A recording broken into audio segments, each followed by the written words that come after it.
अस्सलामुअलैकुम। आज हम हैदराबादी स्टाइल गोश्त का अचार बनाएंगे। बहुत मज़ा चटपटा और स्पाइसी सा ये गोश्त का अचार बनकर तैयार होता है। आपने नॉर्मल सब्जियों के अचार तो बहुत बार बनाए होंगे, एक बार गोश्त का अचार बनाकर देखिए, इतना पसंद आएगा ना आपको। और आप इसको काफ़ी लंबे टाइम तक स्टोर भी कर सकते हैं। किस तरह से स्टोर करना है, क्या मेथड है, ये सब जानना है तो पूरी वीडियो को ना फुल वॉच करिएगा।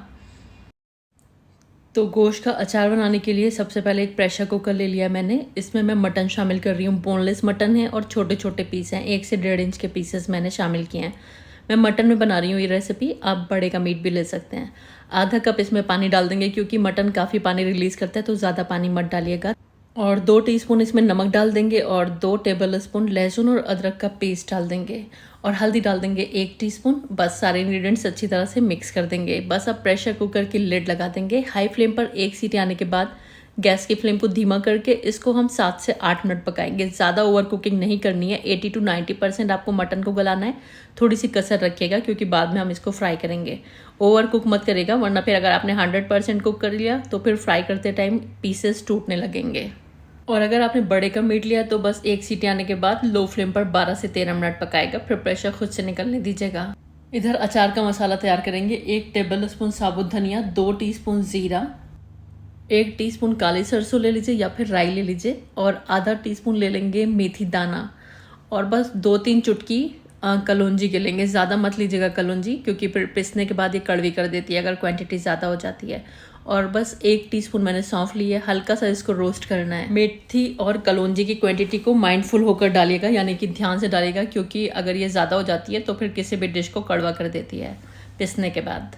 अब ये 5 से 6 सूखी हुई लाल मिर्च भी ले लिए मैंने। बस हल्का सा इन सभी को ड्राई रोस्ट करना है, ज़्यादा कलर मत बदलिएगा। अब एक प्लेट में ट्रांसफ़र कर लीजिएगा और थोड़ा सा ठंडा करने के बाद इसको एक मिक्सी में डालिएगा, मिक्सी के जार में, और इसको ना थोड़ा सा दरदरा पीस लीजिएगा। एकदम फाइन पाउडर मत बनाइएगा, हल्का सा कोर्स रखिएगा।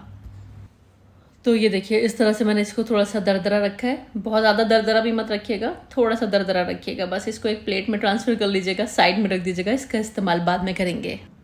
इधर हमें नींबू का रस लेना है। तो ये 5 से 6 मैंने नींबू ले लिया है। आपको नींबू का रस 1/3 कप के करीब लेना है, तकरीबन 5 टेबल स्पून के करीब।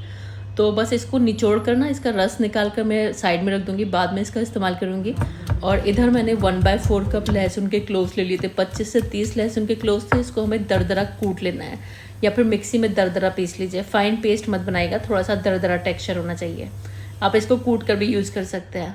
चलिए इसको भी साइड में रख देते हैं। इधर मीट जो है ये गल चुका है, 90% कुक है, और लेकिन इसमें काफ़ी पानी है। तो हाई फ्लेम करके ना ये सारा पानी आपको ड्राई कर लेना है। तो कुकर के अंदर ही इसको ड्राई कर लीजिएगा। इस तरह से ये देखिए, पानी जब सारा आपका ड्राई हो जाए ना तो इसको अभी साइड में रख दीजिएगा। अब यहाँ पर एक पैन ले लेंगे और इसमें हम 1.25 कप के करीब तेल डाल देंगे। तो 400 ml के करीब मैं तेल का इस्तेमाल कर रही हूँ।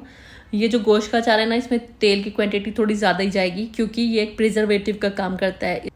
तेल के अंदर अचार डूबा रहता है तो शेल्फ लाइफ ज़्यादा हो जाती है। तो 400 ml तेल मैंने गरम कर लिया। जब प्रॉपर तेल गरम हो जाए, एकदम प्रॉपर गरम होना चाहिए तेल, आपको इसमें जो मीट है ना वो ट्रांसफ़र कर देना है, मटन के पीसेस ट्रांसफ़र कर देना है, और मीडियम टू हाई फ्लेम पर 10 से 12 मिनट के लिए इसको फ्राई कर लेना है। या फिर इसको तब तक फ्राई कर लीजिए जब तक इसमें हल्के सी गोल्डन ना कलर नहीं आना स्टार्ट हो जाता है। बहुत ज़्यादा ओवर फ्राई मत करिएगा, वरना फिर जो गोश्त के पीसेस हैं बिल्कुल सूख जाएंगे।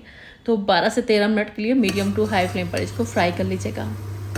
चलिए यहाँ पर जब तक गोश्त के पीसेस फ्राई हो रहे हैं, आप मुझे बताइए आप मेरी वीडियो कहाँ से देख रहे हैं, ताकि मैं आप सभी का शुक्रिया अदा कर सकूँ। तो अपने अपने शहरों के नाम या फिर अपने अपने मुल्क के नाम मुझे कमेंट बॉक्स में ज़रूर लिखिएगा, क्योंकि मुझे बहुत खुशी होती है आप सभी के कमेंट्स पढ़कर।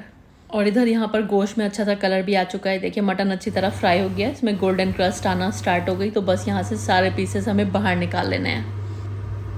तो मटन के पीसेस अभी हम साइड में रख देते हैं। इधर तेल की तरफ आ जाते हैं। अब गैस की फ्लेम को आप लो कर दीजिएगा, और इसमें हम शामिल करेंगे 1 टीस्पून ज़ीरा, आधा टीस्पून राई, और बस 1/4 टीस्पून कलौंजी, और 7-8 जो हैं सूखी हुई लाल मिर्च, ये आपको इसमें शामिल करनी है। थोड़े से करी पत्ते अगर आपके पास हैं तो वो भी डाल लीजिए, 14-15 करी पत्ते भी इसमें डाल देंगे। हल्का सा इसको तड़का लेंगे, हल्का सा क्रैकल कर लेंगे। तो बस 10-15 सेकंड के लिए हम इसको तड़का लेते हैं। और अब हम इसमें शामिल कर देंगे जो हमने लहसुन कुचल कर रखा हुआ है। तो क्रश किया हुआ लहसुन इसमें डाल देंगे, और लहसुन को भी ना बस 1.5 से 2 मिनट के लिए फ्राई करेंगे। लहसुन आपका सॉफ्ट हो जाना चाहिए, लेकिन इसका कलर नहीं बदलना चाहिए। तो 2 मिनट के लिए मैंने मीडियम फ्लेम पर लहसुन को भी फ्राई कर लिया। अब हम गैस की फ्लेम को बिल्कुल लो कर देंगे, एकदम लोएस्ट कर दीजिएगा। और जो आपने अचार का मसाला तैयार किया वो इसमें शामिल कर दीजिएगा और 2 टेबल स्पून कश्मीरी लाल मिर्च का पाउडर डाल दीजिएगा। आप रेगुलर लाल मिर्च भी डाल सकते हैं, लेकिन ऑलरेडी मैंने पीस कर डाली हुई है तो मैं नहीं डाल रही हूँ। जो नॉर्मल लाल मिर्च का पाउडर होता है अपने टेस्ट के अकॉर्डिंग आप डाल सकते हैं। अब यहाँ पर बिल्कुल लो फ्लेम रखनी है और जो मटन के पीसेस फ्राई किए थे वो आपको इसमें शामिल कर देना है। अब बस ज़्यादा इसकी कुकिंग नहीं करनी है, बस 1-1.5 मिनट के लिए इसको पकाना है। तो अब हम नमक भी शामिल कर देंगे। तो अभी मैंने 2 टीस्पून नमक इसमें और डाला है। 2 टीस्पून मैंने मटन के पकते वक्त डाला था और लास्ट में मैंने 1 टीस्पून और नमक डाला है। तो कुल मिलाकर 5 टीस्पून इसमें नमक का इस्तेमाल किया है मैंने। और अब जो हमने नींबू का रस निचोड़ा था ये 1/3 कप के करीब है। 5 से 6 टेबल स्पून ये हम इसमें डाल देंगे। अगर नींबू का रस नहीं डालना चाहते तो फिर सिरका यानी कि विनेगर भी आप डाल सकते हैं, सफ़ेद वाला। बस इसकी मिक्सिंग करेंगे, गैस ऑफ कर देंगे। अभी मुझे नमक कम लग रहा था तो 1 टीस्पून और डाल दिया मैंने। कुल मिलाकर 5 टीस्पून नमक यूज़ हुआ है, क्योंकि अचार है थोड़ा सा तेज़ नमक होता है तो अच्छा लगता है, थोड़ा सा खट्टापन आता है। लेकिन अपने टेस्ट के हिसाब से आप रख सकते हैं, लास्ट में चेक कर लीजिएगा, थोड़ा सा तेज़ महसूस होना चाहिए नमक। अच्छा, मैंने गैस ऑफ कर दिया। अब इसको हम ठंडा होने के लिए रख देंगे। इस टाइम पर ना आप इसमें आधा टीस्पून सिट्रिक एसिड अगर आपके पास है तो वो भी डाल सकते हैं, यानी कि जो नींबू के दाने होते हैं वो आप डाल सकते हैं। इससे इसकी शेल्फ लाइफ भी बढ़ जाती है और एक अच्छे प्रिजर्वेटिव का काम भी करता है वो, और थोड़ा सा खट्टापन भी आता है अचार में। तो अगर अवेलेबल है तो आधा से 1.25 टीस्पून सिट्रिक एसिड डाल लीजिएगा। बस इसको अब हम ठंडा होने के लिए रख देते हैं। जब ये रूम टेम्परेचर पर आ जाएगा तब हम इसको स्टोर करेंगे। तो यहाँ पर गोश्त का अचार जो है ये ठंडा हो चुका है, तो अब आप इसको स्टोर कर सकते हैं। आप इसको किसी भी एयर टाइट कंटेनर में, कांच के ग्लास वाली बॉटल में रखिएगा जो कांच की होती है ना, और रूम टेम्परेचर पर रखकर आप इसको 1 महीने के लिए एंजॉय कर सकते हैं और फ्रिज में भी रख सकते हैं। लेकिन रूम टेम्परेचर पर रखेंगे ना आप तो ये ख़राब नहीं होता है, क्योंकि हमने इसमें नेचुरल प्रिजर्वेटिव्स जैसे कि नींबू का रस या फिर सिरका और तेल वगैरह यूज़ किया, और गोश्त भी अच्छी तरह से फ्राइड है।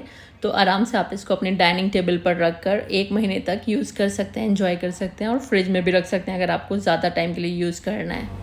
वैसे मैं आपको रिकमेंड करूँगी, अगर आपके पास फ्रिज है ना तो आप इसको फ्रिज में ही रखिए और जितनी ज़रूरत है उस हिसाब से थोड़ा थोड़ा निकालिए और यूज़ करिए।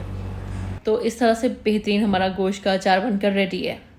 एक बार इस रेसिपी को आने वाली बकरीद पर आप ज़रूर बनाएं, क्योंकि उस टाइम पर गोश्त की क्वांटिटी ज़्यादा होती है, हम ज़्यादा वैरायटी बना सकते हैं, ट्राई कर सकते हैं, और बेफिक्र होकर बनाएं। इतना बेहतरीन आपका अचार बनेगा और अच्छी खासी इसकी शेल्फ लाइफ होगी कि आप बहुत मज़े से इसको एंजॉय भी करेंगे और मस्त होकर पूरे महीने खा सकते हैं आप इसको। तो ये गोश्त के अचार की एक बहुत परफेक्ट रेसिपी है। एक बार इसको ज़रूर मेरे मेथड से बनाइए और फिर मुझे कमेंट बॉक्स में आकर ज़रूर बताइएगा आपका गोश्त का अचार कैसा बना, रेसिपी कैसी लगी, मुझे कमेंट बॉक्स में ज़रूर बताइएगा।